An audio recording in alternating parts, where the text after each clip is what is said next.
Scott Mullane, welcome to Over the Bonnet. Thanks, Mark. Thanks for having me. You've got a background as a musician. What got you into music in the first place? I don't know. I was always just drawn to it. Taught myself to play guitar. Had some drum lessons, and then just didn't like the fundamental rudimentary stuff, and so taught myself to play to music tracks. So I'd play along to my favourite bands and whatnot, and that's kind of how I taught myself to be a musician. And then spent my musical career, if you want to call it that, playing drums in bands.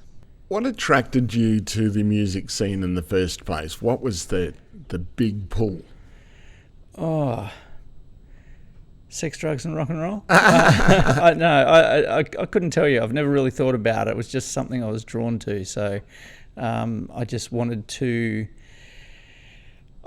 play music, and music made me happy. Playing records at home, always in the car playing music, and I didn't really listen to the radio very much. It was always the music that I was drawn to, and then I guess the creative side of me I wanted to write songs as well, so I needed an outlet to,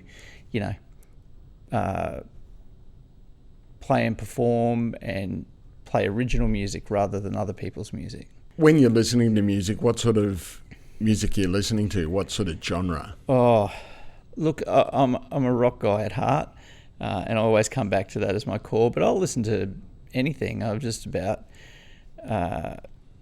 good songs, and I think the more as I went into recording as a producer, then it was just all about the music, all about the songs. I didn't really care what genre I was doing. You're talking about recording. What sort of process goes on when you're in the recording studio? How much pressure is there? There can be a lot, but as a producer, you're trying to create an environment that is conducive to creativity. So it's. I was always telling musicians to turn your brain off and just feel your way through it. Always trying to get that something that you can't create. You have to. Well, you do create it, but you have to feel your way into it. It's that spontaneity. What sort of age were you when you were starting in this interest in music? I guess early teens and teaching myself to play, but it was late teens that bands. I was drawn to bands. I'd go out in Fortitude Valley like 4 or 5 nights a week, seeing original bands play, and I just loved it. Yeah, just immersed myself in it. They must have been the halcyon days of Australian rock. Yeah, it was the 80s. It was you'd see these really interesting bands. Very grassroots. I guess Triple J was a big part of that. It was the early years of that, and 4ZZZ in Brisbane. These weren't mainstream acts, it was all underground, and it was a kind of a touring scene, and but some of those bands I saw are still around today.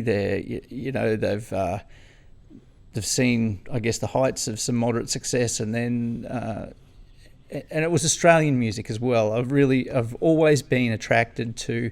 I love music from all around the world, but I've always supported Australian music. It's interesting you mentioned 4ZZZ. I never forget the, what do they call it, the promo that they had at one stage with Janis Joplin, Elvis Presley, Buddy Holly, and they're all dead, and they didn't listen to 4ZZZ.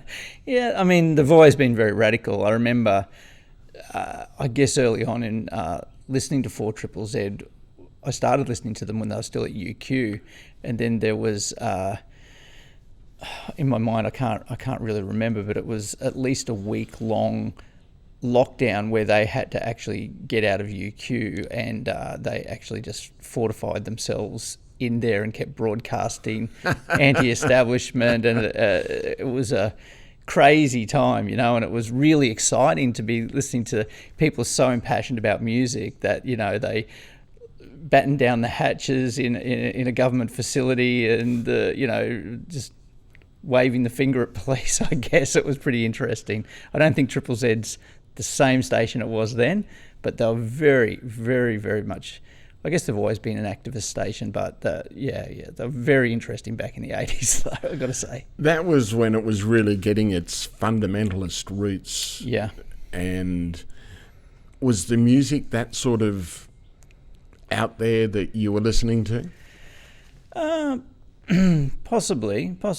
I don't think it was really crazy, left of centre. It was just good fun rock music. If it made me feel good, it stirred something in you, then I was interested in it. So I'm trying to think of the songs now, but it was a long time ago, of course. But the bands I was listening to back then was like the Screaming Tribesmen, the Lime Spiders, the Hitmen, Radio Birdman, the Saints, and all of these have had different levels of success. I mean, the Saints were one of the pioneers of the punk rock movement, and and went on to have actually commercial radio success as a band, and then also as solo artists as well.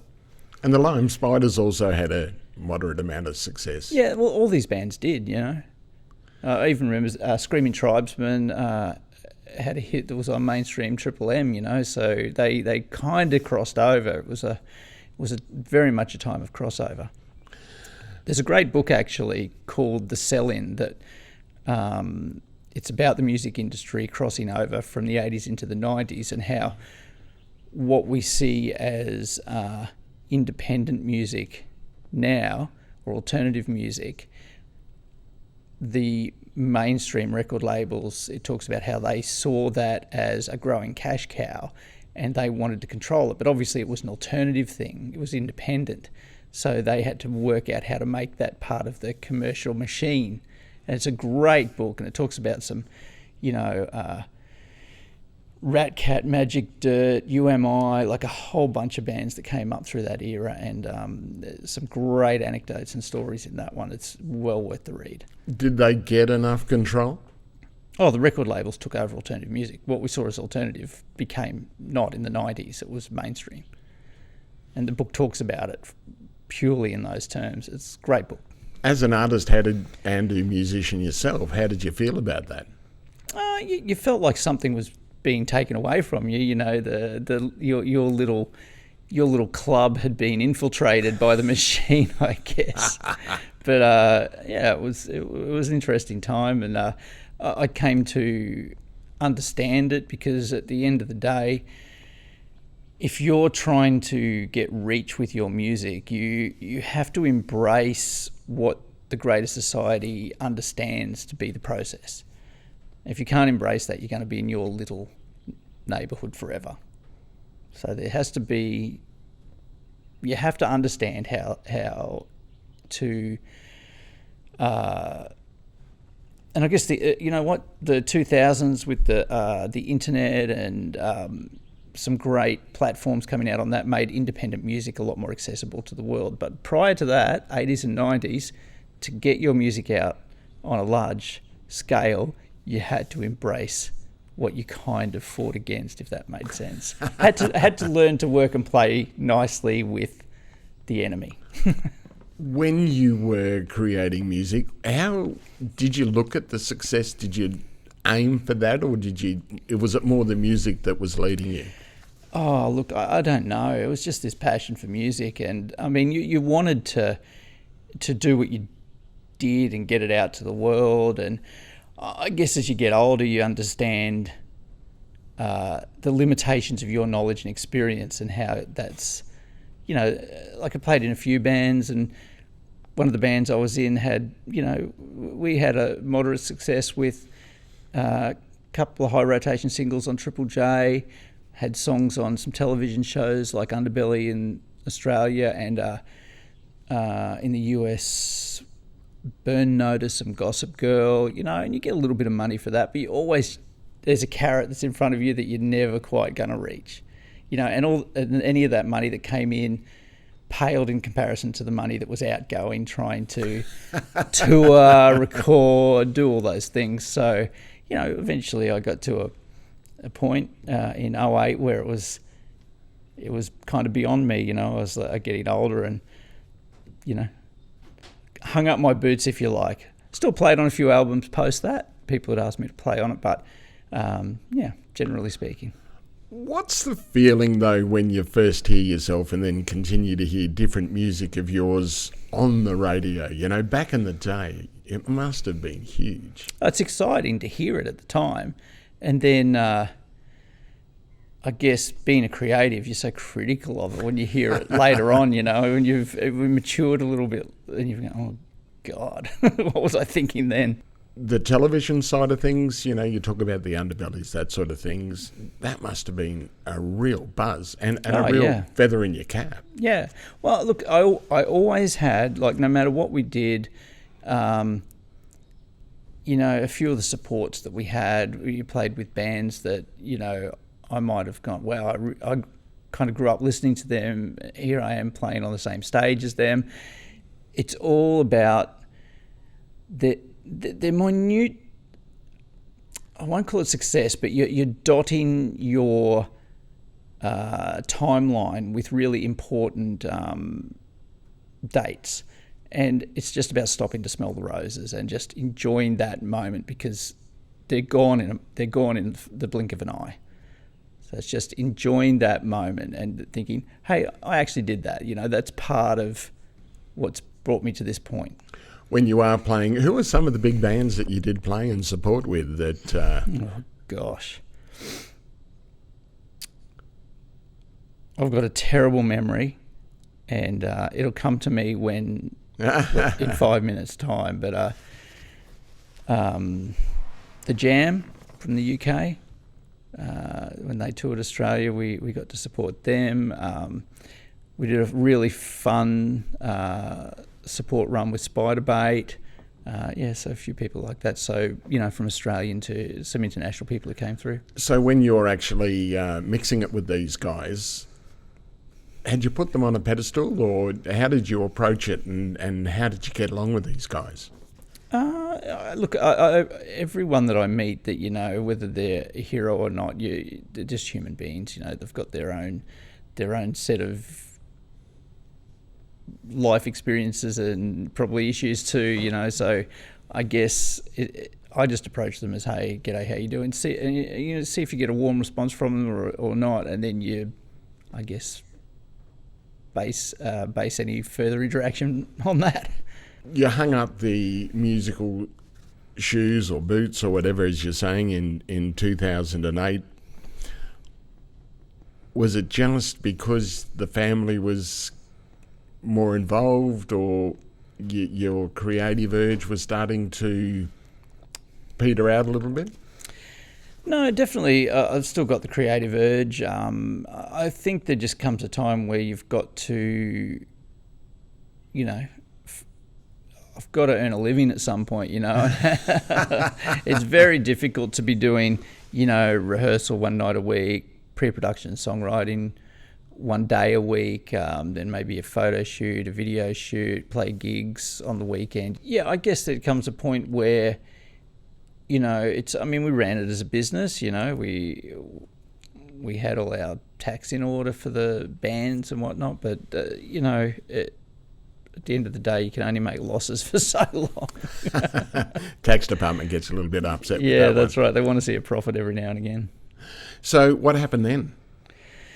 Well, I guess all of my career changes were never one thing stopped and another thing started. They were always overlapped greatly. So for a time, I kind of started in... because I wanted to create and write songs, the easiest way to do that was also to learn how to notepad those ideas. So it was how to record them, how to jot them down. So, you know, a mate of mine and I would sit down he had a little 4-track cassette recorder, and so we played around with that. When we would have rehearsals, I had the old classic 80s boombox, and it had a little microphone input. I didn't have a microphone. I didn't know what I was doing back then. But if you remember the old Walkman headphones with the little metal band over your head with the little yellow foam whatevers, the earpods, my dad had this wire ashtray, and I would stretch the earphones over this ashtray and then plug the headphones into the microphone input of my boombox. And I thought maybe that will pick up the sound using headphones. And I tried it and it worked. So I would put the ashtray in the middle of the room and the headphones became a stereo microphone, and we would record our rehearsals. And so I guess the little scientist in me, you know, wanted to tinker and play with those things to learn how that all worked. And then I was an auto electrician at the time, so I used to, in my car, I'd wire up my car stereo, whatnot. And then one day a mate of mine had hired a PA system to play a gig at a pub. And he said, you know how to plug speakers together, can you come and give us a hand? And I thought, well, I don't know how a mixing console works, I don't know any of that stuff, but there was a fuzzy logic in that, yes, I could plug it all together. So I went along to the gig and I plugged it all together and got the PA system working. And then I had to mix the band. And it was a train wreck. Like, I had no idea what I was doing at all. Like, I had someone from the audience come up and say, hey, mate, you seem like you're in trouble. Do you need a hand? And I was like, yeah, I don't know what I'm doing. And he jumped on and sorted it out. But I guess through that, it was like, I got it working, but I didn't know what happened. You know, it was like, why was it such a train wreck? And so I kind of read books and talked to people and worked out, because I have a bit of electronics knowledge, how it all goes together and what does what. And so that started me on a journey of learning about the craft of recording and the craft of mixing a live band. And so then I used to do a little bit of, you know, small pub gig live mixing dates, and, you know, that was fun and everything. There's no money in it. And the more on the other side, the more I got into recording, the more excited I was about that. And I ended up building a studio, and for a couple of decades producing albums for bands, and just learning the craft and getting better at it. In fact, there was a band from Gympie that was one of the early ones that I produced an album for, and it was a band called the Amity Affliction, which was a hardcore band. I'd never done any hardcore, that wasn't kind of my thing, but because I just listen to music, the genre doesn't worry me, because you learn how musically that genre works, and you stay roughly within that framework, but you allow enough scope for creativity for them to be themselves. And that was what I always did. I tried to find out what made this collection of musicians the personality and character of that collection. And I always wanted to stay true to that, because that would be their individuality. The world didn't need another U2. So if their music was similar to that, you're trying to find out who they are and what makes them slightly different. And you always stay true to that sound. And you might be creative, move left and right around that, but stay true to that one element that is them. That's the heart of that collective. And, you know, that served me well over my career of recording. I've since, a couple of years ago, sold my studio, so I don't do a lot of recording now, but it's always a passion. I've still got a recording set up. The background as an auto sparky must have been a great help, though you didn't even realise it when you're studying, doing your trade. No, not at all. And I hated the job, and I left it after my apprenticeship, but it definitely helped me with this. So there's this fuzzy logic that took me on this journey, and had my mate not asked me to put his PA together at a pub gig, I may not have got interested in that side of it so much. I'm not sure, but yeah, it was just all the creativity and then working out why something doesn't work. I mean, every piece of equipment that I owned in my studio, I pulled apart to see how it worked, because me understanding how it worked allowed me to use it more effectively in the studio as well. So, you know, it's definitely been a journey. And then so it was musician wanting to be, I guess, a songwriter, and then that overlapping into having to record my stuff, sent me on that journey, and then other people wanted me to mix their band live, and then other people wanted me to record their band, and so that created the next phase of the journey. And I love the studio, but with the advent of the home recording setup being so simple now, just budgets were just cut down so badly. It was very difficult to make a really good living out of it. Budgets got 1/10 of what they used to be. It's like, and then there just seemed to be a knock at the door for people to say, hey, we like what you do when you mix a live band. Would you do that for us? And there just seemed to be more pull for me in that direction. And so I went, okay, I'll give it a try. I was never the road dog who'd hit the road and be gone for weeks at a time. That didn't appeal to me. But all the people who were asking me to work for them, they fly in, fly out. They do 2 shows a week. Friday, Saturday, fly home Sunday. You're home for the week. Then fly out the next week and do Friday, Saturday, fly home again. It was a very civilised way of touring. And so I went, okay, they want me to do that. I think I can do that. That's not so hard. It's very civilised, as I say, and it appealed to me. And it just, I don't know, that seemed to grow my career faster. I want to come back to that in a tick, but you said something before about how you left your apprenticeship or auto electrical work as soon as you'd finished your apprenticeship. What did your parents say when you're pursuing music? Well, it wasn't kind of like that. Music was always parallel with me having a job. Like you'd have to pay the rent, buy your groceries and whatnot. So I was always working at what we'll call a ordinary job while I was pursuing music. So I guess I was a tradesman as an auto electrician for 2 or 3 years, but I just got out of it. Then I went to uni to study teaching, and so I was studying teaching and playing music, and that was very appealing because I could study less and play music, a lot, and the uni lifestyle allowed that quite well, and then I got out of that, realised I didn't want to teach in the classroom, and had a job with World Vision for a while, and then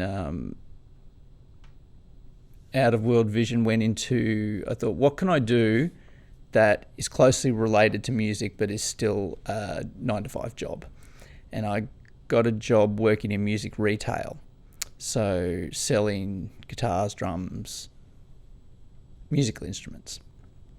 And then I worked for a company called Music Works in Fortitude Valley, which was known as a great rock supplier of musical instruments, like clients of ours like Powderfinger and whatnot. So it was cool. It was in the Fortitude Valley, which was the hub of live music in Brisbane, and so it was a very cool time, and I could work and get paid to do that, and then do music at night. So that was great, and then went from there to the Australian Academy of Music at Spring Hill, so very similar vibe, and I did that for probably 10 years, working in that while pursuing music, recording other musicians on the side, so very busy but all music based, so I immersed myself in it. Australian Academy of Music, what happened there? Well, I worked up until 2000 there. And in 2000, I decided I'd go and work full-time in my studio. I felt there was enough work that I could leave a good-paying job there and go and do what I loved and do it for myself. How did it feel when you're jumping off that cliff of just using your own skill and talent and just relying on what you could achieve? Terrifying, exciting. Crazy. It definitely, your senses become alive because you're in this unknown territory.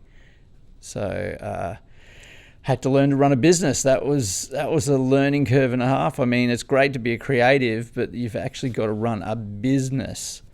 oh my God, that's a different thing to being a creative, like left brain, right brain going on there.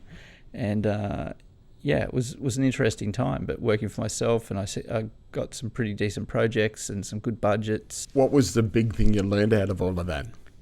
Lots of things I learned. I learned the craft, of course, but I also learned how to do bass. Far less exciting, but these are the things that you learn. They make you a little wiser each day and a little more astute, and you mature. And I guess learning to be reliable, studios are notorious for running ridiculous hours, like, start at lunchtime and go through to midnight kind of thing. I early on, and this was very unusual when I started recording with a studio, but I've always wanted to keep music and family life balance in a good health state, I guess, but that's not always possible. In fact, it's very difficult. But I started recording, so you know what, record from 9 a.m. to 5 p.m. or 10 a.m. to 6 p.m. or something like that. So I always put some pretty good boundaries on what I was doing in the studio. There are times where you're on a creative roll and you know that if you pull the pin at that point, you're going to lose that. So, you'd swing into overtime, I guess. But that never was a financial burden on the bands, of course, when I say overtime. But you'd go a little bit over. It wasn't hard and fast rules because it's a creative job. But I tried to put some boundaries on it and get a work-life balance going on and be creative and enjoy it, and it worked really well. And my brother-in-law's a record producer, and he ended up renting the space next to my studio where he set up his studio. So we had our two studios side by side in a commercial facility, and he'd be recording a band, I'd be recording the band, and there was this cool vibe going on, and this band had popped their head in to listen to what I was doing. A band I was working on would pop their head in, see what he was doing, and then we'd go, hey, we need this group vocal going on. There's only 4 of us. We want it to sound a lot bigger than that.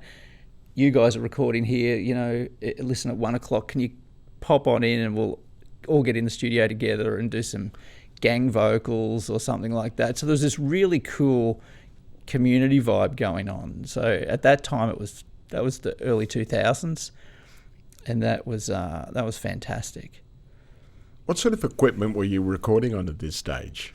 ADAT was a big thing, so analog tape. I had an analog tape machine still, and I'd record to that as well for different things. But ADAT was this VHS tape machine to record 8 digital tracks together, and you could have multiple machines synced up and do. So I had 4 of these machines, and I could do 32 tracks of digital with these 4 8-track machines all synced together. And it was it was expensive still. It was, each of these machines was about 10 grand each, and so to do a 32 track digital recording was crazy. I had an analog desk still that would mix down through. And then a company, Avid DigiDesign Pro Tools, had a computer-based format that was gaining popularity, and I watched it when it was just a 2-track, then a 4-track, then an 8-track version. I started on it before it was even called Pro Tools, actually. And look at it now. Oh, yeah, and then that became my format, and I used to record to these ADAT machines digitally, transfer that into Pro Tools and edit in Pro Tools, then transfer that back to ADAT and then mix that down through the analog console. So it was a big process. And then when I felt confident that Pro Tools was up to the task, then I recorded to Pro Tools, kept it in Pro Tools, and mixed down in Pro Tools. So yeah, it was a big transition. So I saw a few formats from analog reel-to-reel, open-reel tape machine to ADAT to Pro Tools. Yeah. Was there a lot to learn when you were going to the Pro Tools format? Oh, definitely. Here was this computer format that could do all these crazy things. And, you could lock things to a timeline grid that was in sync with the music and all these new things that you could never do back on when we were recording on tape. And that was pretty exciting and pretty crazy. And I guess for me, I always wanted to keep the human element in there, so I didn't really get into the cut, copy, paste thing. It was a tool to be used, but it wasn't part of my process. So it was, I need to capture a band as live as I can. There's an excitement in that. There's just an element of excitement that you're just trying to, how do I get that in a recording? It's very difficult. So I was always looking for that leverage to make that part of my process and not make it sound too formulaic. What is the secret to doing that? It's creating an environment where the musicians feel comfortable. I mean, a studio, it's crazy because as creatives, we go into a studio to record our masterpieces, and a studio is the most clinical goldfish bowl. So if you've got a guy, you've got a singer where you want to get this impassioned, creative take down from a singer, they're on the other side of the glass. They've got the rest of their band sitting on a couch. They got you at the desk there. We're all peering through their goldfish bowl. It's unnatural. It's clinical, and your brain starts to play into how that all plays out. And it's very difficult to get them relaxed and doing the take they need to do. You gotta do distractions. Sometimes a singer-songwriter, you have to put a guitar in their hand and get them just to hold it so they feel like they do when they're on stage. Dim the lights, all sorts of crazy things you would do. You'd even have somebody who you would turn the lights off so you couldn't even see them in that room, and they might have to get naked to do it. They're just distractions, you just got to... I know Phil Spector famously took a shotgun into a room and threatened the singer, so to get their mind thinking about something completely different. So, you can go crazy. Obviously, I never did that. So, what is the weirdest thing you did? See, I never saw any of it as weird. It was always a means to an end. So it's just get them to give their heart and soul to the performance. I mentioned the Amity Affliction before. Aaron, who was singing at the time, I remember he would do... So a lot of the hardcore stuff, they do these screams and growls and whatever, and then they might sing a nice melody part. And I think a lot of those people, when they do a take in the studio, would do the nice melody part, work on that, and then they'd work on their more aggressive parts of the take. But I guess when you're young, you don't look at it as separate things. You look at it as, I have to perform all of these parts and just jump between them. So Aaron would literally record those parts as one take. So he'd be jumping for this guttural, gut-shaking growl to this, nice melodies. And he would dig so deep into his diaphragm to do that the first two times I didn't know what was going on, but he'd just do a take and run straight past me out of the control room, through the doors and outside. And I was like, what's going on? Maybe just needs some air, just to whatever. But he's going outside to throw up because he was just digging so deep into his diaphragm, he would make himself sick. Wow. Yeah. That's performance. Yeah, it's given it all. And that's what you're trying to get out of people. You're trying to create a comfortable environment for them where they're giving their all. It's an interesting thing, though, with live music, you've got the audience to give you that energy. Can you find that energy? Can you find it in the studio? You can. It's difficult. It's hard work. So it's 50% about the technical process and 50% about creating that environment and getting your musician to a point where they're amped up and they're giving their energy into it. That's the difference. Controlling their energy. Sometimes it's too much. You go, hey, listen, your energy's really high. We need to back it off a little bit. I remember once we were trying to get a take out of somebody and they were fatiguing a little bit. They were hungry. And we're like, no, you're not getting out of there until we get this take. We're so close, and we're in the vibe. We're around where we need to be. We just need to hit that mark. And I ended up taping a Snickers bar to the window so they could see it while they were playing. I said, that's yours once you finish. So it's about what motivates them, how can you get them? And within 5 minutes I'd got the take then, and they ran out and got their Snickers bar and were eating. So yeah, let's get on to the live music. When you started to move into mixing, must have been a lot of fun. Must have been great to be part of that energy of live music.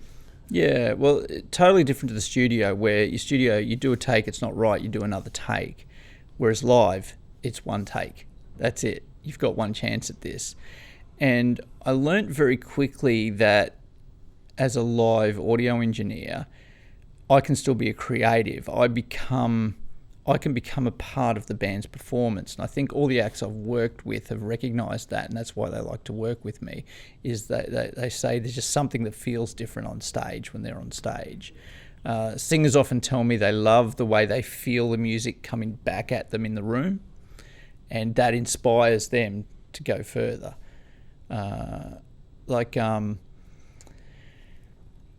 I've worked with some great singers like Marina Pryor, for instance. She's the First Lady of Australian Theatre, and she's a fabulous lady and a fabulous singer. And she's commented how she feels like when she's going for those moments that I'm supporting her. I've got her back. She feels supported by me and what I'm delivering to the audience. And so she feels like she can reach even further.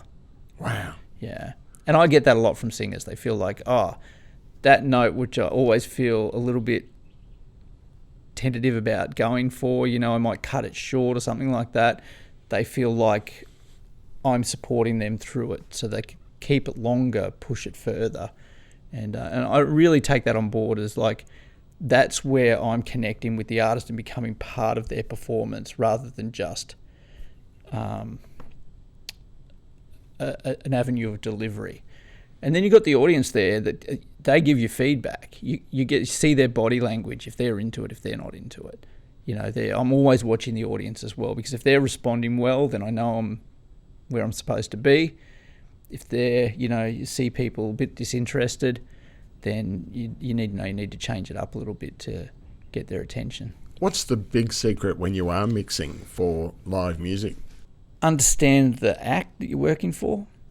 Listen to their records, understand who they are musically, and preserve that at all costs. That's a really important thing. It's not your job to change them. It's your job to deliver what they do to their fans.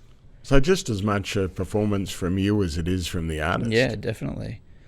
Yeah, look, and some of the best mixes I've done is where you've created, just like in the studio, you've created a level of comfort for the band on stage where they feel like they're supported, they've got all the resources they need to perform the best they can.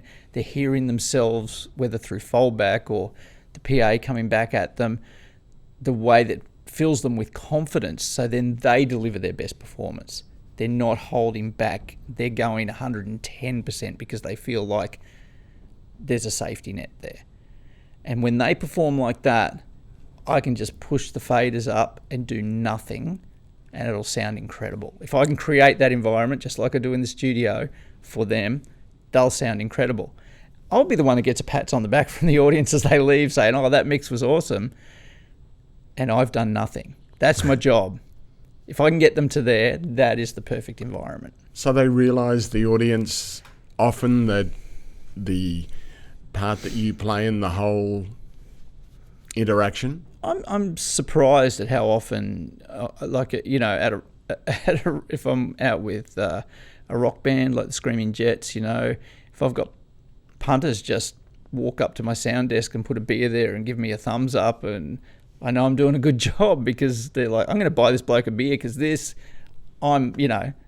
he's tripping at how much he's loving that show for his favourite band that he's gone to see, and I'm a part of that, and that's great. And with Marina Prior, I'd have people walk past the sound desk on their way out after the show who would actually be crying and say, that was beautiful, that was such a...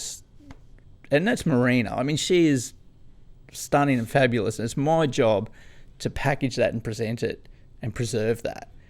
But when the audience brings it down, you can hear a pin drop and the audience is engaged. That's the moment, because, at a pub show, that's really hard. But you're in a theatre, it bring it down so quiet and the audience is just captivated by it. It's like the performance is just hovering in the air in front of them. And it does get emotional. And I literally have, I can't tell you how many shows I had people coming out and they say, I was crying. It was beautiful. How does that affect you? I just feel like I've done my job, and I feel like I've, the things I've set out to do, I've preserved it all. I've been true and honourable to the performer, and the audience has been engaged and loved it. And so they've had a great night out, and they are just more, I guess they go away then thinking that artist is the best artist I've ever seen. They'll go buy a new album from that artist or some merch from that artist. So it just, I guess more than just me doing sound for that artist, I'm very conscious of the machine, because that artist is then earning a living because that punter has just been emotionally touched by the performance to the point where they're spending money at the merch desk, which is then feeding the artist. And they know that they need to employ me to keep delivering that. And it's a bigger picture than just the artist and myself. It's the whole machine. So, I do see that, and I guess that's why some bands hire me to do tour management as well as being front of house, because they know I understand the business behind what they're doing. They're trying to make a living. They're out there selling their wares. You were saying earlier that it became quite civilised. You'd fly out, fly in, fly out. Yeah. Is that what you continue to do? Yeah, definitely. The longest tour I've ever done is being away from home for about 3 weeks. And I've done that in Australia, but mostly when I've done that, it's been because you've gone to the US to do a quick tour over in the US, and so you might be gone for 3 weeks. But apart from that, it's fly in, fly out, 2 days a week, 3 days a week, and that's it. What are some of the biggest stadiums that you've played that really you've looked at yourself and gone, wow? Oh, it's in 2000 I toured with the Ten Tenors, and at the time they weren't using handheld radio mics. I think they had 2 handheld radio mics that would be passed around between the 10 of them for solos. So for the most part, when they were singing as a group, we had these you've probably seen them on older talk shows where they're in tub chairs and there's a little microphone on the ground that's got a really skinny stalk that comes up to a head, Sort of like a lapel. Yeah, but on a little flexible head from the floor. So they had 4 of them maybe set around in an arc at the front of the stage, and they would sit about a metre high, I guess. And the band would, the Ten Tenors would arc around those, and that was the main microphones for their choral singing. Now, anybody who knows anything about audio knows if you've got a massive PA and they're your primary microphones, the potential for feedback and things like that is quite high. You're a long way from the microphone. It's not like this where you're quite close to it. It keeps you on edge. And I remember when I first did that gig there, the manager said to me, look, Scott, you're the professional. What you say goes every night. However, and they said, no, I understand that, during sound check, you're ironing things out, They said during the performance, if there's any feedback, you're on the next plane home. Wow, there's pressure. And so that taught me to really be astute to how I'm listening to things, and if I get a whiff that there's some feedback happening during a performance, I'm jumping on that before it becomes a thing. And I think that's been a big part of my career as well, is like it's unacceptable for that to happen during a show. So and that was driven by a guy, you lose your job if that happens. So, you know. And probably rightly so. Well, and then you're saying what was the biggest. I bring that story up because when I was on tour with the Ten Tenors, one of the stops we did was in Kiama, and it was on the lead up to the Sydney 2000 Olympics, and the torch was travelling around the country. The torch would stop each night in a location, and they'd put on a big festival type party in that location. And it just so happens that night in Kiama, the Ten Tenors were part of that date on their tour. There was 10,000 people at that gig, and I was on a massive festival PA, and I still had these little gooseneck mics around the front of the stage. It was terrifying. Trying to amplify some guys acoustically over a massive PA through those microphones was definitely a challenge, and that kept me on my toes. So that was one of the bigger ones. I mean, the Red Hot Summer Festival, there's about 10,000 people go to those. I've done plenty of those sort of festivals, and they're always exciting because you've got so many people there. It's like you feel it, that your nerves are really heightened, and I've got to do a great job for this act so these 10,000 people are engaged. Probably the biggest pressure show I ever did was I'd just been hired to do front of house mixing for the Screaming Jets, and my very first show with them was they were playing halftime entertainment at a rugby league international in Newcastle stadium.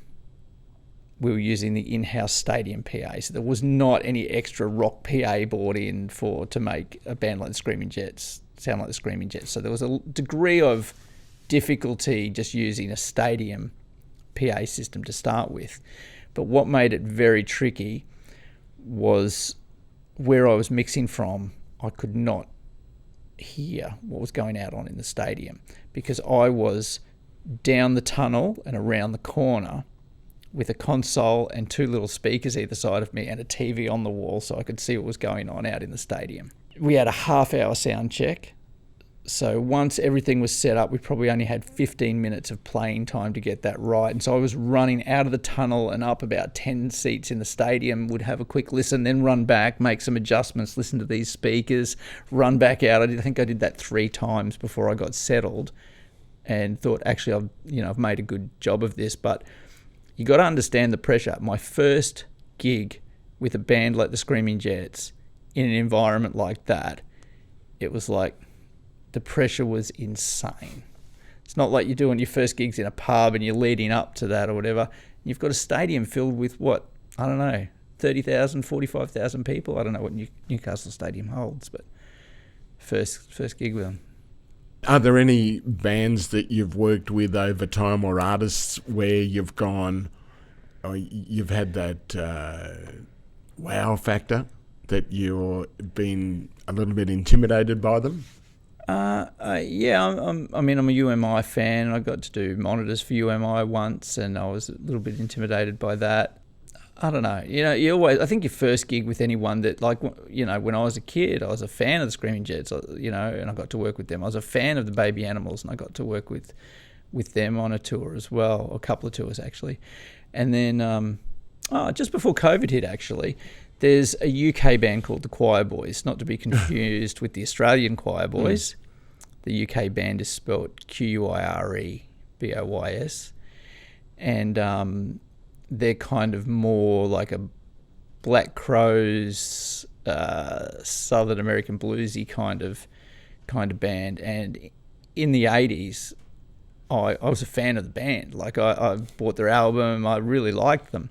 And then in 2019, they had an Australian tour slated, and I got asked if I'd tour with them and do their sound. And so for me, that was like, wow, I never thought I'd be doing sound for this band. They're from the UK. And that was fabulous. I really enjoyed that. What's harder, like a theatre production or like rock and roll? Well, the theatre productions that I mainly do are musical performance type ones. They're not. I mean, I've done a few musicals in the sense of a cast and musicals. I'll push them out to the side as another thing because they have a degree of difficulty that is its own thing. And I've done some of them and I've done them well, but they are a handful to do. You're on your toes the whole night. But in theatre, doing something with Marina Pryor, say, doing a tour with her, I don't know. I think I just got into a groove where I've done so many shows with her that it feels comfortable and easy, But I know I need this much time to set it up. I've sent ahead the way the piano's angled on stage, and that's already set for me when I arrive. And then I've just got to put a little coffee table hidden behind the piano that's got a couple of props on it and a jug and a glass of water for Marina that's just around the corner out of the way, make the stage look really tidy. You don't want to see any cabling or whatever. A couple of bar stools that are matching. And look, the venues know this ahead of time as well. I did have one venue on a tour with Marina Pryor where they had mismatched bar stools and it just looked terrible. And I'm like, this lady's selling out your theatre. It's a classy show. So I sent them down to Harvey Norman, the theatre, to buy a couple of decent bar stools to bring back for the gig that night. So, these are things that happen, but putting that together is easy for me, and I guess I get into a groove with it. It's so easy that, well, it's not so easy. I guess I'm just knowing what to do. And for Marina, I'd actually have comms on my head during the night with one earphone off because I'm talking to the lighting operator, the follow spot operator, and the stage manager. And I've had an Excel spreadsheet that I would read off, and I'd be calling lighting cues that I'd set up, and as well as mixing the audio and curtain cues and all sorts of things. So I had my hands very full for her shows. But as I said, it became something that I felt quite comfortable with and quite natural, to the point that I could deviate a little bit. And, I guess when you're doing a lot of shows with somebody, you kind of try and mix it up to keep it interesting. So I'd play a few pranks on Marina that only she would recognise when she was on stage. So I was comfortable enough that I could spend a little bit of my time doing that without interfering with, the real business of the show. The more you talk about it, as you say, the more performance on both sides of the speaker. Yeah. Well, I think the fact that I would do these little pranks for Marina, they would be something that quite often. So she had I had to have a book that was a prop on stage that she would get into this character, and she would have a book. And I would try and find the most outrageous book title I could to be as a prop. And she wouldn't see that each night until she actually pulled it out when she was on stage. So it would kind of distract her momentarily. But she's such a professional. She would take that as part of her performance and make it part of her performance. So if she'd see it, she'd be talking to the audience and getting into character, and then she'd look at pick up the book and go and give a little snicker maybe. And that was just something, that was her and I. That's, more of this connection on stage. I'm sure she's amazing. It probably didn't affect her performance much at all, but I think that level of comfort just makes them feel like they can even do better. They feel totally supported during the night. She used to have this gag where she would open the show, then go for the water that I had there and take a sip of it and go, "Oh, gin, cheers," and then down the glass of water. It was a bit of a nana joke. It was, amusing. And then one night in Hobart, I actually filled it with gin. And so live on stage, she's taken a mouthful of straight gin and gone, "What do I do with this?" Because it was like, do I swallow it? Do I spit it out? She's got a full house in front of her. And she swallowed it, and then she just erupted into laughter. And she couldn't engage with the audience for a couple of seconds. You know, it was like, felt like longer than a few seconds. And the audience is just looking at her like, what's going on, you know? And then when she composed herself, she had to explain to the audience. Normally I do this gag, but thank you to Scott. She knew it was me straight away. Thank you to Scott, who actually filled my glass with gin tonight. And then the audience pissed themselves laughing and thought it was hilarious. So then, you know, during the interval, I went down to her dressing room and said, how are you feeling on stage? Anything I can do to, you know, make you more comfortable? And she goes, that gag, let's do it again. I got a great response. You know, she's a consummate professional and, yeah, just a great lady, great performer. There is a saying, what happens on tour stays on tour. What are some of the interesting anecdotes from different bands over the years that you could share? Well, there's the caveat that I can share. The saying is what goes on tour stays on tour, so they're in a vault. Can I actually share them? No. Oh, look, there's so many. I actually am blank at the moment. I can't think of anything. Well, let's talk about the Screaming Jets then. What sort of interaction do you have with those when the show finishes? The after show, the wind down time. What sort of things do these guys get up to? Look, it's funny because, you know, they're a similar age to myself. Some a little bit older, and Jimmy, for instance, is a vegetarian, and he hardly drinks. Like, I've seen him in 6 years have probably 6 beers. You know, so he's and he's the oldest in the band. He still skateboards in half pipes and, you know, all sorts of things. He's quite a fit gentleman, and he's a lovely human being. There's maybe a couple of them that still think they're 18, but but look, you know what? I think that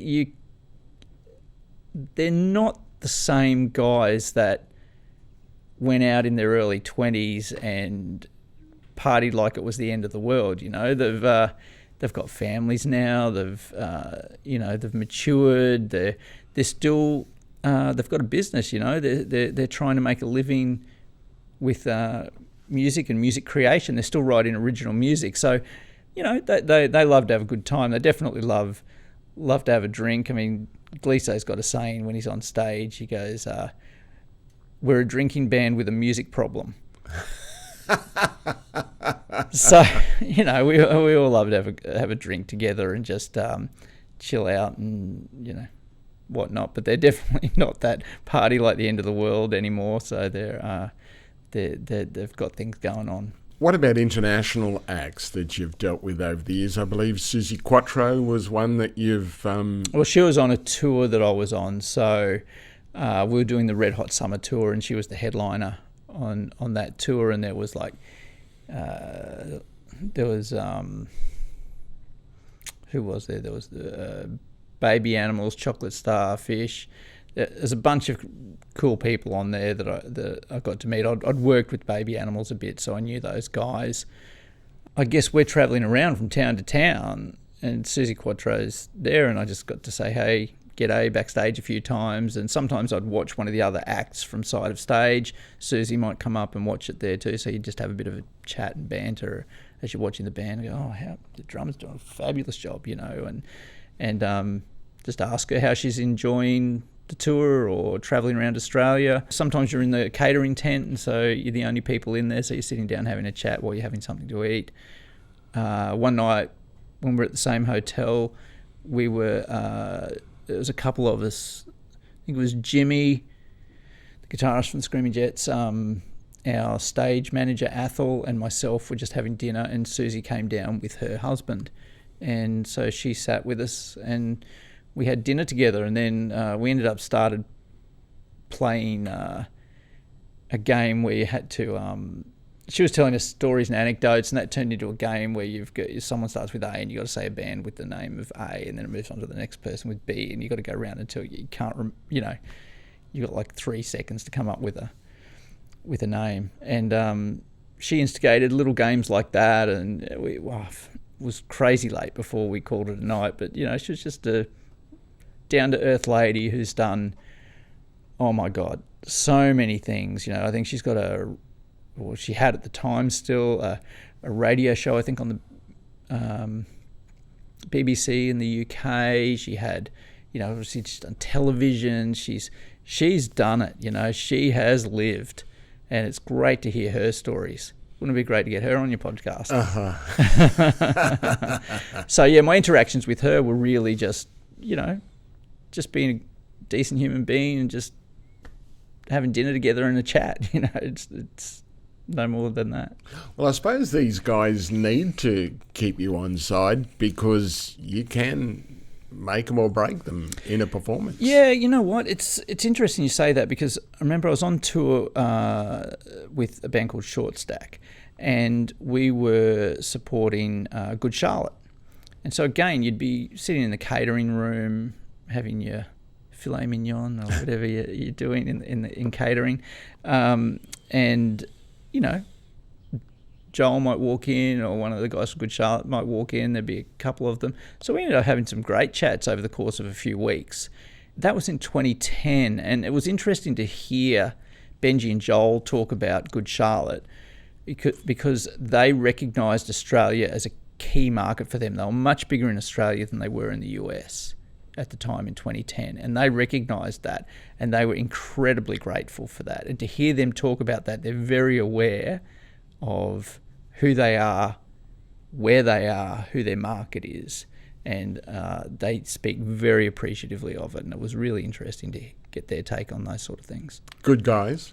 Yeah, great. They were, you know, they told me stories of that, you know, when their first records came out, you know, they blew up huge, you know, Lifestyles of the Rich and Famous and whatnot. And then they were saying that they didn't have a manager. They had one of their mates. They said, do you want to come on the road with us and party with us? You can be our manager, kind of vibe. And then the record label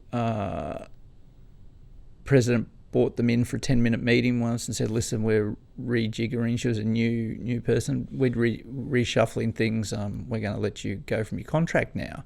And it was at that point they said, we realised we needed to get a good manager to exit this contract gracefully and with a career ahead of us, which they obviously did because they're still, you know, around and doing good things. But I guess it's the way they recognise those things and the importance of some of those people in their career, and that nobody's, like the fact that they would talk to me, they didn't have to talk to me.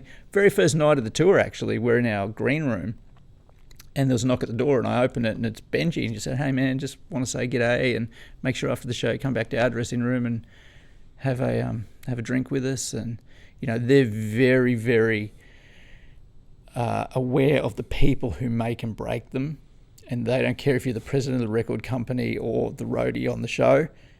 We all remember interactions with people, and they want to make their interactions positive. So, you know, that was a real lesson in doesn't matter how big you think you are, but be respectful of all the people around you. Do you see many egos? Oh, yeah, from time to time. Yeah, you see it. And I've kind of got a bit of a philosophy with how I accept work and how I don't. So I give everyone the benefit of the doubt. I never judge a person based on someone else's experience with that person. But if my experience is negative with that person, then I will choose not to work with them again. Thankfully, I haven't had to do that very often. But then the people that I work with, I seem to work with for a very long time. So they obviously like what I do. I love what they do. We connect just on a regular human level. And so, you know, got a great working relationship. You mentioned the big C word before COVID. Yes. How has it affected what you're doing and what you're seeing about the music industry? Oh, it's devastated it. It's, I mean, as part of my job, there's more to what I do than just touring. I do consultation and design and installation of audio systems and lighting systems and vision systems and things like that as well. So I'll do a plug now. I work for IJS Productions Australia, and thankfully I'm on a wage with them. So I've been very lucky during this period. because a lot of my peers, we've got a notoriously high level of casual workforce in our industry. So I'm very lucky and grateful for that. But so I do a lot of design, like just CX Magazine just last week did an article on some installations that I did. Like Hard Rock Cafe Gold Coast and Hard Rock Cafe Sydney, just designed and installed new systems for them.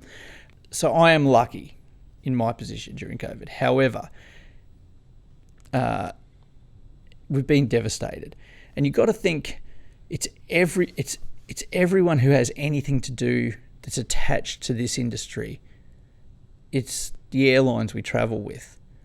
It's the hotels we stay in. It's the extra road crew that we pick up locally that are casuals. It's security. It's the car rentals that we pick up from. It's security. It's the venues we play at. It's the bar staff at those venues. It's impacted everybody who's attached to our industry. And if you think of when your average Joe who's got the 9-to-5 job, when their industry suffered, we'd probably known about COVID for a little bit of time before they may have experienced a lockdown. And I'm not trying to minimise their experience with that either, but we were well before that. I promise you that. When COVID hit, we were shut down.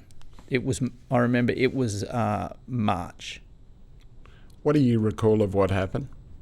Well, at IJS Productions, we do a lot of big festivals too. We do the Gympie Music Muster. We've done that for a very long time. We do Caloundra Music Festival again, very long time. Woodford Folk Festival, very long time. Toowoomba Carnival of Flowers. We do a lot of big events and festivals that tour around, and that's a big part of our work. And that disappeared overnight. You could not have gatherings on that scale anymore. They went. And they're also reliant on international acts, national acts, and local acts. We haven't been able to get anybody internationally into this country for a very long time. So we shut down, was it March 2020, was it? That's when we shut down. But what you've got to understand is bands tour on cycles. So we might do an 8-12 week tour, then we might not do anything for 3, 4, 5 months, and then we might do another tour. So I'll take a band like the Screaming Jets, because I know them well. I've worked with them for like 6 years now. We were on an off cycle before COVID hit. So they already hadn't been working for 4 or 5 months. Then COVID shut it down. So when everybody is saying, oh, we've had very little work since March 2020, there's a lot of performers out there, like the Screaming Jets, that have had, you add another 4, 5, 6 months onto when they haven't worked. We say we haven't worked for 18 months. They haven't worked for 2 years. It's been a very long time. A lot of these bands, like the Jets, we've got our drummers in Byron Bay, the bass player and 2 guitarists are in Victoria, the singer is in Adelaide, our guitar tech's in Adelaide, I'm on the Sunshine Coast. We're all over the country. One of those states is perpetually in lockdown. We can't get one of our members at least out at any time. So it's dire. And I mean, as far as who I work for, IJS Productions, we, events that we do like, maybe 5 stages at Gympie Muster, disappeared. We do all the back line at Byron Bay Blues Fest, disappeared. It is significant. And the guy who owns the business has not let anyone go. He's pushed through paid wages that whole time. We're in a very lucky position, but there's a lot of people just bleeding financially. They don't know what to do, where to turn, and we're looking at shows saying, okay, we thought we might be, maybe 3, 4, 5, 6 months and might be back. Then we said, probably going to be a year, then we'll be back. I don't know when it's going to come back. There's a lot to happen before it can come back. Even the big promoters, big agencies, such as Live Nation, for instance, I was supposed to be out in June with a Nashville singer-songwriter called Emma Swift. Rather than her come out from Nashville with her band, that costs a lot to quarantine and whatnot. She came out by herself, so they put her in quarantine. That's just one person. And then they put kind of a super group around her. There was Darren Middleton from Powderfinger. There was Marty Brown from Claire Bowditch. There was Mark Wilson from Jet. So this was the band they put around. They're Australian, so we don't have to quarantine these people. So Live Nation, they're trying to work out how to get some wheels on the tracks and get this thing moving. They're trying different things all the time that you don't see. We got to 10 days out from that tour and Victoria went into lockdown. Our first show was in Victoria. If we would have done that first show, we couldn't have left, or we had to quarantine for 2 weeks. So that tour, Emma had done her 2-week quarantine, just fell over. Wow. Just fell over. And it's just countless shows like that. The Screaming Jets have moved their tour, I think it's 4 times now.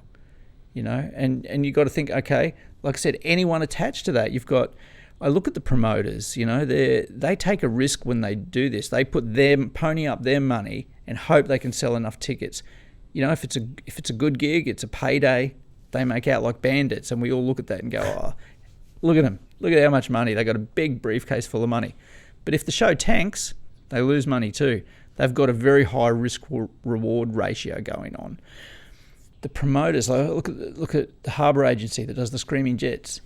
They've made phone calls and emails to book that tour 4 times. They haven't seen a cent out of that yet because they get paid a commission on us doing that show. So we've got to do the show. They get paid. They take their commission. So far, they've done 4 times the amount of work that they would normally do for a tour for us. And still made nothing. They're working their asses off. You know, it's to say our industry is decimated. It is. They're drowning, and we're just throwing more rocks at them. You know what I mean? We're just weighting them down more. There's a lot of talk. Obviously, everyone knows that COVID vaccine passport looks like it's going to be a big part of concerts. That you won't be able to attend a concert if you don't have a COVID vaccine. There's promoters are even talking about only booking acts that have had their COVID vaccine, only booking crew to work on the events that have their COVID vaccine. You know, I've had my vaccine. I've had both shots now. Were you worried about it? Oh, of course. Yeah, absolutely. But, I've ticked that box now. So I'm ready to get out there and work. And I guess I'd never tell anyone they have to make a health choice based on what I'm telling them. You know, it's their health choice to make. But the reality is, this is a box we have to tick if we want this industry to move forward. And everybody in this industry, well, for the most part, the promoters, the booking agents, the artists, they're all going, get out there and get your bloody shots because we want to work. We need to earn something. You know, we're dying here. So it's very difficult. And I think it's only part of the solution to the way out, of course, but we've all got to do our part. That's just it. And this industry is not the same industry. Coming out of this, it's not the same industry we had going into it. The cost of putting on a show is going to be more expensive because we've got to be COVID safe. So there's a whole bunch of logistics based around COVID that we now have to acknowledge, and that's going to cost more money. Social distancing in the more mosh security. pit. You know, there's just things that will cost more money to put on a show. Shows will be more expensive to put on. They won't be cheaper. These are the realities. This is the new world. And, a lot of the people, colleagues of mine that I meet, once, twice, 4 times a year, say, hey, g'day, what have you been up to? They won't be around anymore. They'll have gone and got another job. They're in a casual workforce. They're working in other industries now. They go, I need to work. What am I going to do? I'm very positive to how this comes out. Music's a big part of the human existence. We all love music to a degree. It I'm sure it's a drug in our brain, gets released, it makes us happy. You know, I haven't got the science behind it. Let's call it fake science at the moment. But I don't know what the science is behind it, but music is a big part of society. And if we want to see that come back in any sort of substantial way, then, you know, we have to do our bit. It's just how it is. And look, I don't want to sound gloomy and doomy. I think it's going to be fabulous when it comes back. I really do. How long do you think before we'll be back into full swing? Oh, I couldn't guess. Because it's going to be a long time before internationals are allowed back in here. So I don't know. Caloundra Music Festival slated to go on in October, which fingers crossed it'll go ahead. Queensland only acts, which is great for if you're a Queensland artist. Wow, make hay while the sun shines. You know, people, they want to hear some live music and they're starved of it at the moment. Man, this is your time to shine. Show us what you got. I was hanging out 2 weekends ago now. There was a mutual friend had told me about Noosa on the Noosa River. There's a guy down there busks every Sunday just outside. There's a floating bar on the river there, and he just busks outside that. And he gets a few hundred people just sit there, chill out on a Sunday afternoon and listen to the music. It's fabulous. And this mutual friend of mine and Ian Moss's said, "Oh, I'll come down. You know, Mossy's coming down." I've only met Mossy one time before that, but Mossy's he's from Sydney. He's been up in Queensland since March or April or something this year. He ain't going back to New South Wales anytime soon. Who wants to go back there, right?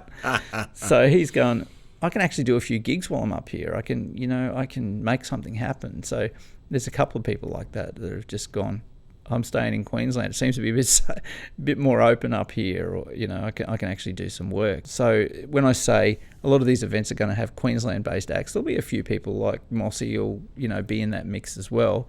But by and large, it's local only, which could be a good thing. It's not a bad thing. So where do you think it'll head to? That it'll be the norm for the next couple of years? No, promoters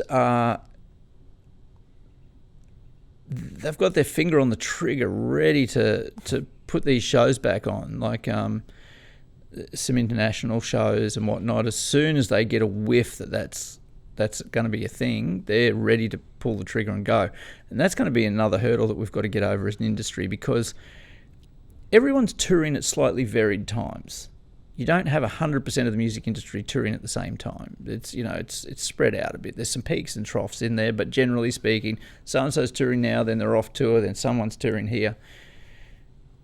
There's 100% of the industry just at the starting gate. They're ready to go. So when it does open up, there's going to be 100% of the industry want to be touring at the same time.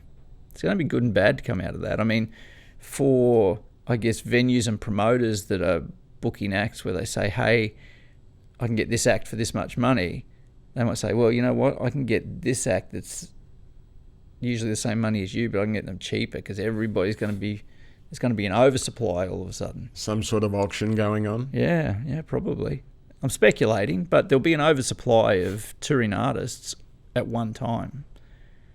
It's no different to any other commodity that's supply and demand. You talk about the promoters, that some do really well, and on some, do you see many tours tank over the years when they've made the wrong decision?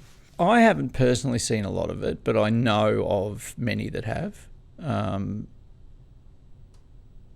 The tour. I mean, when I'm tour manager, I'm putting together tour budgets and things like that. So I respect the artists' money and the promoter's money on a tour that I'm in charge of as if it was my own money. So I'm very, very respectful of that.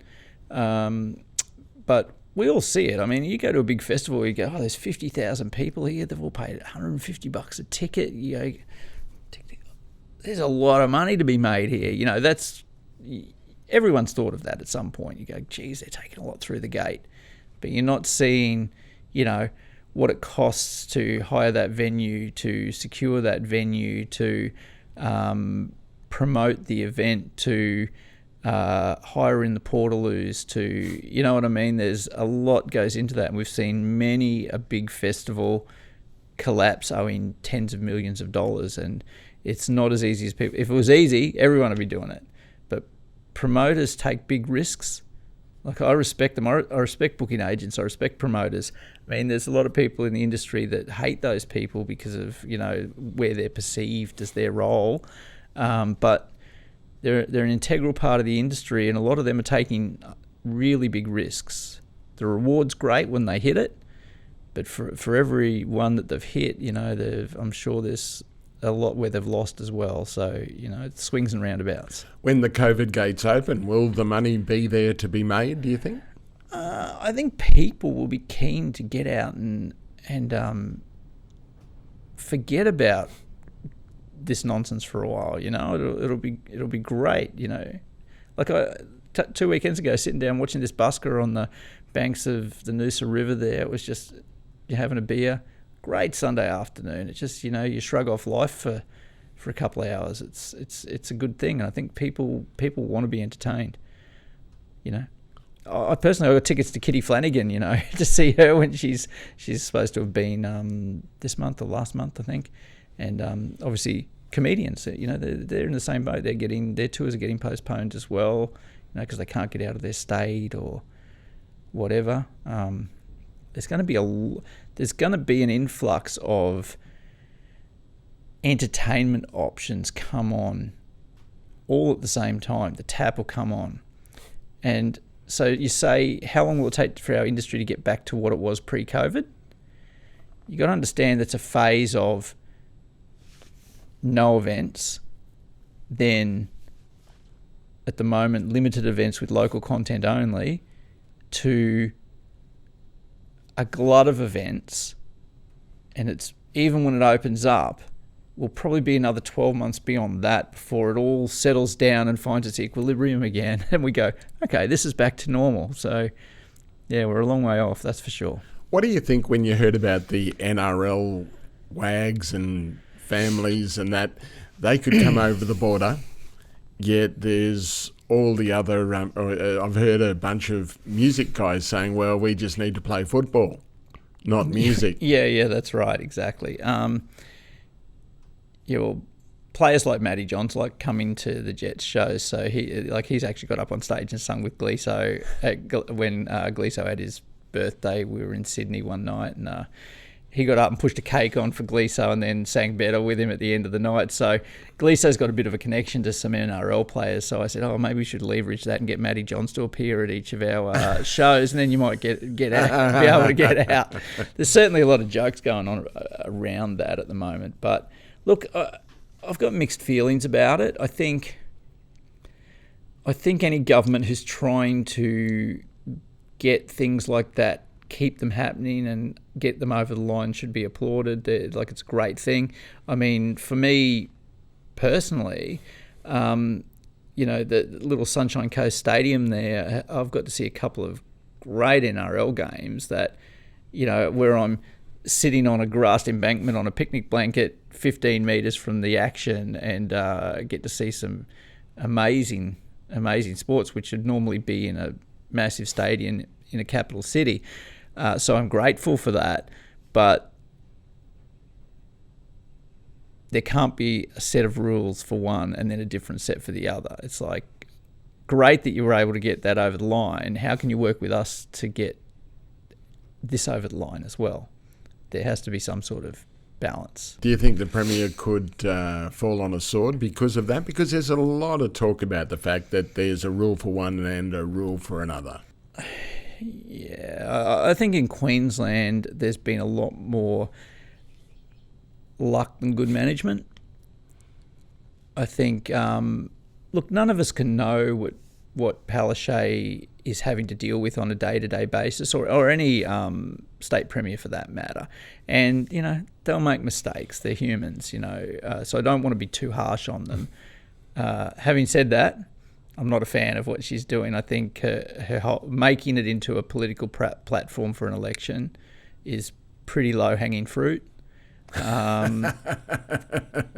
know, it pretty much had one agenda, shut the border, keep Queensland safe. I think a primary school kid could shut a border, but to me it's like, well, what's your plan to open the border? That's management.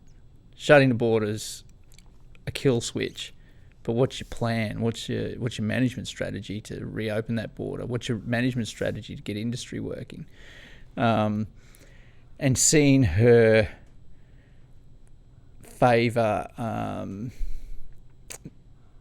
million or billion dollar industries over others is pretty unfair, really, if you think about it.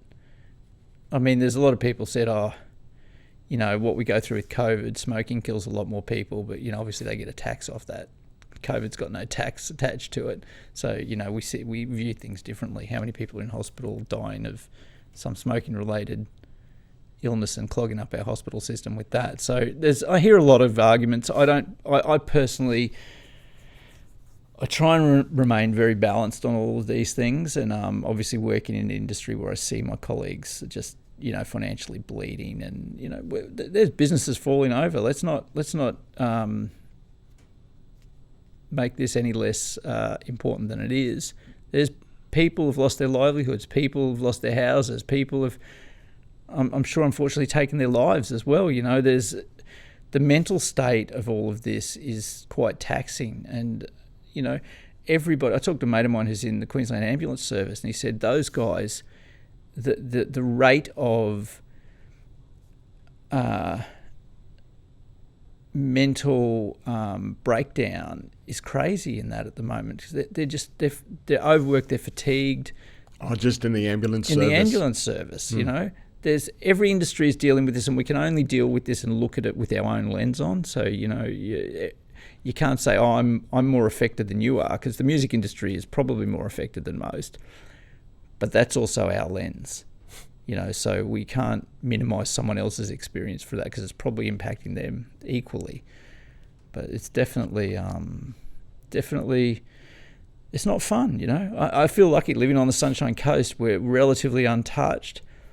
I've got like a short 10-minute Sunday bike ride to Mooloolaba, to Kawana Beach, to Point Cartwright, some just beautiful locations in my backyard, and living on the Mooloola River there, and I'm forever grateful for it. I think I've got a great life, but having said that, it's hard for me as well, but that's my lens, but I don't say it's harder for me than someone else. Are you glad you moved out of Brisbane because of what's happened? Yeah. Well, I mean, I've been wanting to connect back to the beaches for a long time, so I've been looking for that option to get out of Brisbane, and I'm very happy that I did. It's definitely, again, it's always having this work-life balance thing that I've tried to my whole life, and it's not hard. I can fly out of the Sunshine Coast Airport for tours when tours happen, or it's an hour to Brisbane. It's not that far to fly out of Brisbane either. Should the government be giving more money and more support to the music industry, do you think, to get it back on its feet? It's a yes is the short answer. But like any government, they've got to find out an amount of resources. For every dollar they give away, it's probably another dollar they've gone into debt. What I think is a fairness about how they dish out that money. Don't favour a particular industry. And I know, having spoken to some of my colleagues, when we hear about these business grants that they dish out from time to time, that's all great, and thank you to the government for doing those things. But quite often there are caveats within that maybe exclude somebody from having access to those grants, where you would think they'd be the perfect candidate for those grants. So I've spoken to colleagues who said, I don't qualify that for reason A, or I don't qualify that for reason B. And you say, and I've had some of the sole traders say, that they're more targeted at big business. But then working for my company, we're a bigger production company than most. And I see that we're not entitled to a lot of those things as well, because and we could say equally that they're tailored for smaller business. but it's just where the questions are targeted to qualify you can be pretty exclusive. Do you still enjoy live music? Oh, I love it. Yeah, I love it. I miss the touring greatly. I don't miss sleeping in a different bed every night. That part of the touring, I'm definitely enjoying my own bed, but I miss the adrenaline, the what's gone wrong tonight, what am I, there's a million moving pieces to any gig, and one of them is always not firing. There's something, from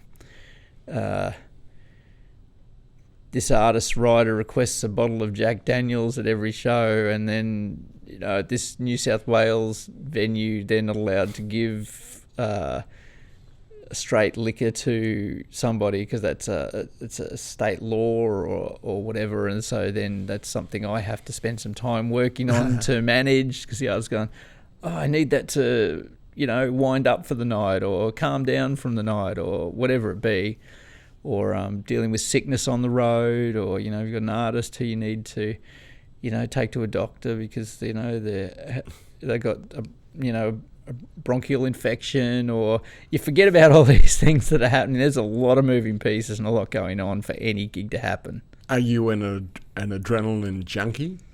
Oh no, I wouldn't say I'm an adrenaline junkie. Because you must really fire off that live. Oh, you do. Hip and happening right now. Yeah. Oh, definitely. You feel you.